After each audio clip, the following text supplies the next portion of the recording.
Bonjour à tous. Ce nouvel épisode des liens de Robert Weinstein avec les mafias du monde est une excellente occasion pour moi de donner de ces nouvelles. En effet, disparu depuis presque une année, tout le monde pensait que l'éminent scientifique était parti en retraite spirituelle en Alsace méridionale. Cette éventualité laissait courir le risque d'avoir des démêlés avec la pègre mulhousienne. Mais comme le taux de mortalité n'a pas décollé dans cette ville de manière extraordinaire, cette hypothèse est désormais exclue. Or, un événement particulièrement significatif donne la certitude de la localisation de Robert Weinstein aux alentours de Grindavik dans la péninsule de Reykjanes en Islande. Le lobby cruciformiste étant majoritaire dans le processus de développement des tractopelles destinés aux constructions de digues basaltiques, il y a fort à parier que la mafia islandaise comptait reboucher une porte menant vers l'endosphère et ainsi, compromettre le règne du prince de l'Agartha. La physique du Spaak de la Terre creuse étant strictement différente de celle de la surface et de celle des densités de l'astral.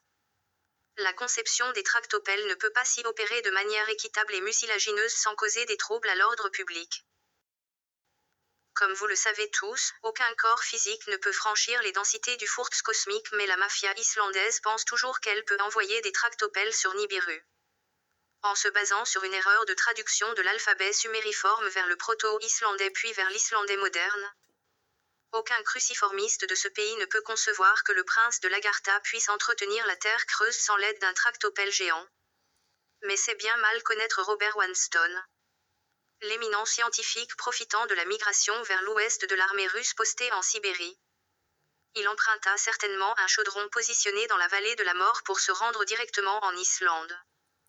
La première éruption du mois de décembre 2023 soulevait déjà cette hypothèse et celle de ces derniers jours confirme cette éventualité.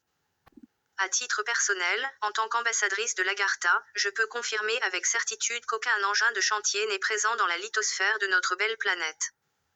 Beaucoup d'entre vous ne me croiront pas, mais j'attends avec impatience tout contradicteur et débunkeur professionnel ou amateur. Mais trêve de digression et revenons au sujet qui nous intéresse. Entretenir des liens avec la mafia d'un pays tellement isolé pourrait prêter à sourire. Surtout quand on sait qu'aucun pied de vigne ne peut y pousser. Bien loin des pentes ensoleillées et fertiles du mont Vésuve, d'autant qu'il n'y a que des moutons et pas un seul cochon pour faire du saucisson.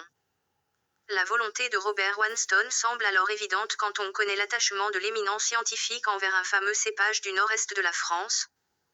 Pour le moment, moi-même ainsi que toute la communauté du Furts pouvons affirmer que tous ces éléments sont extrêmement clairs. Sauf Robert Weinstein.